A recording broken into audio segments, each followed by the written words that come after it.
ನಮಸ್ಕಾರ. ನನ್ನ ಹೆಸರು ಕೀರ್ತಿ. ನಾನು 9ನೇ ತರಗತಿಯಲ್ಲಿ ಓದುತ್ತಿದ್ದೇನೆ. ನನ್ನ ಶಾಲೆಯ ಹೆಸರು ಬಾಲಭಾರತಿ. ಸೊ ಈಗ ನಾವು ಈ ದುರ್ಗಮ್ಮ ಗುಡಿ ಬಂದು ಏಕೆ ಸೆಲೆಬ್ರೇಟೆಡ್ ಮಾಡ್ತಿದ್ವಿ ಅಂದ್ರೆ ಎಲ್ಲರಿಗೂ ಒಂದು ಇರ್ಬೇಕು ಅಂದ್ರೆ ಪರಿಸರದ ಬಗ್ಗೆ ನಾವು ಯಾವುದೇ ಕಾರಣಕ್ಕೂ ಪರಿಸರವನ್ನು ಸಂರಕ್ಷಣೆ ಮಾಡ್ಬೇಕು. ಸೊ ಯಾವುದೇ ಕಾರಣಕ್ಕೂ ಡಿಫಾರೆಸ್ಟೇಷನ್ ಮಾಡಬಾರ್ದು ಅಂತ ನಾವು ಈ ಕಾರ್ಯಕ್ರಮವನ್ನು ಇಟ್ಕೊಂಡಿದ್ದೀವಿ. ಸೊ ನಮ್ ಸ್ಕೂಲ್ ಅವರು ಎಲ್ಲ ಸಪೋರ್ಟ್ ಇದ್ದಕ್ಕೆ ನಾವು ಇಲ್ಲಿವರೆಗೆ ಬಂದಿರೋದು. ಸೊ ನಮ್ ಸ್ಕೂಲ್ ಅವರಿಗೆ ನಾನು ಥ್ಯಾಂಕ್ಸ್ ಹೇಳ್ತೀನಿ, ಬಿಕಾಸ್ ಅವರೇ ನಮ್ಮನ್ನ ಎತ್ತಿ ಹಿಡಿತಾರೆ. ಅಂಡ್ ಪರಿಸರ ಇಲ್ಲಾಂದ್ರೆ ನಮಗೂ ಬದುಕಕ್ಕಾಗಲ್ಲ. ಊಟ ಇಲ್ಲಾಂದ್ರೆ ಬದುಕೋದು, ಬಟ್ ಪರಿಸರ ಇಲ್ಲಾಂದ್ರೆ ಉಸಿರು ಇರ್ಲಕ್ಕಾಗಲ್ಲ, ನೀರು ಕುಡಿಯಕ್ಕಾಗಲ್ಲ.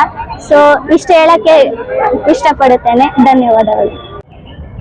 ನಮಸ್ಕಾರ ಎಲ್ಲರಿಗೂ. ನಾವು ಬಾಲಭಾರತಿ ವಿವೇಕಾನಂದ ಹೈಸ್ಕೂಲ್ ಗಾಂಧಿನಗರ್ ಶಾಲೆಯಿಂದ ಬಂದಿದ್ದೇವೆ.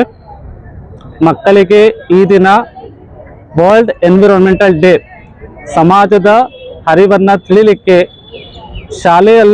ಶಾಲೆಯಲ್ಲಿ ಅಲ್ಲದೆ ಸಮಾಜಕ್ಕೆ ನಮ್ಮ ಪರಿಸರದ ಬಗ್ಗೆ ಹರಿವನ್ನು ಮೂಡಲಿಕ್ಕೆ ನಾವು ನಾಟಕದ ನೃತ್ಯ ಪ್ರಕಾರ ಮತ್ತು ಮೆಸೇಜಿನ ಪ್ರಕಾರ ಸಮಾಜಕ್ಕೆ ತಿಳಿಯಲಿ ಎಂದು ಇಲ್ಲಿ ದುರ್ಗಮ್ಮ ದೇವಸ್ಥಾನದಲ್ಲಿ ಕಾರ್ಯನಿರ್ವಹಿಸಿದ್ದೇವೆ.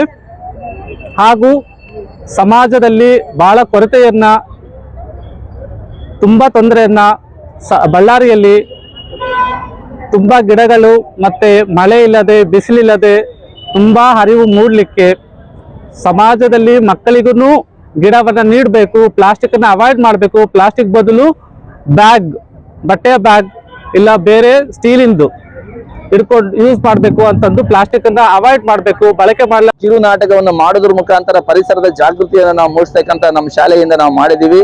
ಹಾಗಾಗಿ ನಾವೆಲ್ಲರೂ ಸೇರಿ ನಮ್ಮ ಮಕ್ಕಳು, ನಮ್ಮ ಶಾಲೆ, ಸಮಾಜ ಸೇರಿ ಪರಿಸರವನ್ನು ಉಳಿಸೋಣ, ಬೆಳೆಸೋಣ ಅಂತಕ್ಕಂಥ ಒಂದು ಮೆಸೇಜ್ ಅನ್ನು, ಒಂದು ಮಾಹಿತಿ ನೀಡುವ ಒಂದು ಉದ್ದೇಶದಿಂದ ಇಂದು ನಾವೊಂದು ಈ ಒಂದು ಕಾರ್ಯಕ್ರಮವನ್ನು ವಿನೂತನವಾಗಿ ಒಂದು ದುರ್ಗಮ್ಮ ಟೆಂಪಲ್ ಹತ್ರ ಮಾಡ್ತಾ ಇದ್ದೀವಿ. ನಮಸ್ಕಾರಗಳು. ಮಕ್ಕಳಿಂದ ಈ ನೃತ್ಯವನ್ನ ಮಾಡಿದ್ದೀವಿ. ಎಲ್ರಿಗೂ ನಮಸ್ತೆ. ನಮ್ದು ಬಾಲಭಾರತಿ ವಿವೇಕಾನಂದ ಪ್ರೌಢಶಾಲೆ ಗಾಂಧಿನಗರ 3ನೇ ಕ್ರಾಸ್ ಬಳ್ಳಾರಿ. ಬಹಳ ಇವತ್ತು ನಿಮ್ಗೆಲ್ಲರಿಗೂ ಗೊತ್ತಿರ್ತಕ್ಕಂಥ ವಿಚಾರ ಏನಂದ್ರೆ ಜೂನ್ 5 ವಿಶ್ವ ಪರಿಸರ ದಿನಾಚರಣೆ. ಯಾಕೆ ನಾವು ಬಹಳ ಪ್ರಮುಖವಾಗಿ ನಮ್ಮ ಶಾಲೆಯ ವತಿಯಿಂದ ಈ ಒಂದು ಕಾರ್ಯಕ್ರಮ ಯಾಕೆ ಮಾಡ್ತಾ ಇದೀವಿ ಅಂದ್ರೆ, ಇವತ್ತಿನ ದಿನಗಳಲ್ಲಿ ಏನಾಗ್ತಿದೆ ಅಂದ್ರೆ ಪರಿಸರ ಸಂರಕ್ಷಣೆ ಕಡೆ ಯಾರು ಗಮನ ಕೊಡ್ತಾ ಇಲ್ಲ.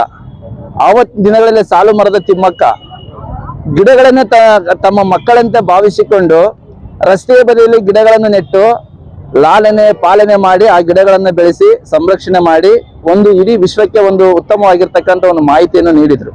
ಅದರ ಪ್ರಯುಕ್ತ ನಾವ್ ಏನ್ ಮಾಡ್ತಾ ಇದೀವಿ ಅಂದ್ರೆ ಸಿಟಿ ಒಳಗೆ ಇವತ್ತು ದಿನಗಳಲ್ಲಿ ಸಿಟಿ ಒಳಗೆ ದೊಡ್ಡ ದೊಡ್ಡ ಬಿಲ್ಡಿಂಗ್ ಕಟ್ತಾರೆ, ಗಿಡ ಬೆಳೆಸ್ತಾ ಇಲ್ಲ, ಗಿಡ ನೆಡ್ತಾರೆ, ನೀರು ಹಾಕ್ತಾ ಇಲ್ಲ. ಯಾಕೆಂದ್ರೆ ಈ ಒಂದು ಪರಿಸರದ ಬಗ್ಗೆ ಅರಿವು ಜನಗಳಲ್ಲಿ ಮೂಡ್ಲಿ, ಬಹಳ ಪ್ರಮುಖವಾಗಿ ನಮ್ಮ ಮಕ್ಕಳಲ್ಲಿ ಮೂಡ್ಲಿ, ಮತ್ತು ಪರಿಸರ ಇಲ್ಲದೆ ಹೋದ್ರೆ ಈ ಸಮಾಜದಲ್ಲಿ ಏನು ಅನಾಹುತಗಳು ಆಗ್ತವೆ ಅಂತಕ್ಕಂಥದ್ದು ಜನಗಳಿಗೆ ಒಂದು ಅರಿವು ಮೂಡಿಸ್ಬೇಕು ಅಂತಕ್ಕಂಥ ಒಂದು ಉದ್ದೇಶ. ಅದಲ್ಲದೆ ಇವತ್ತಿನ ದಿನಗಳಲ್ಲಿ ಮಳೆ ಸರಿ ಆಗ್ತಾ ಇಲ್ಲ, ಬೆಳೆ ಬರ್ತಾ ಇಲ್ಲ, ಮಳೆ ಇಲ್ಲ ಅಂದ್ರೆ ಬೆಳೆ ಇಲ್ಲ, ರೈತರಿಗೆ ತುಂಬಾ ಕಷ್ಟ ಆಗ್ತಿದೆ. ಬಹಳ ಪ್ರಮುಖವಾಗಿ ಪರಿಸರ ಇದ್ರೆ ಮಾತ್ರ ನಾವು, ಇಲ್ಲಾಂದ್ರೆ ಇಲ್ಲ. ಸಸ್ಯ ಸಂಕುಲಗಳು, ಜೀವರಾಶಿಗಳು ಉಳಿಯೋದು ಪರಿಸರದಿಂದನೇ. ನಮ್ಮ ಸುತ್ತಮುತ್ತಲಿನ ಇರ್ತಕ್ಕಂಥ ಪರಿಸರ ಸ್ವಚ್ಛವಾಗಿರ್ಬೇಕು, ಚಂದವಾಗಿರ್ಬೇಕು, ಗಿಡ ಬೆಳೆಸ್ಬೇಕು, ಉಳಿಸ್ಬೇಕು. ಗಿಡ ಇದ್ರೆ ಮಾತ್ರ ನಾವು ಅಂತಕ್ಕಂಥ ಮೆಸೇಜ್ ಅನ್ನು ತಿಳಿಸ್ಬೇಕು. ಹಾಗೇನೆ ಮಕ್ಕಳು, ನಿಮ್ಗೆಲ್ಲರಿಗೂ ಗೊತ್ತಿರ್ತಕ್ಕಂಥ ವಿಚಾರ, ಮಕ್ಕಳು ಮುದ್ದೆ ಇದ್ದಂಗೆ.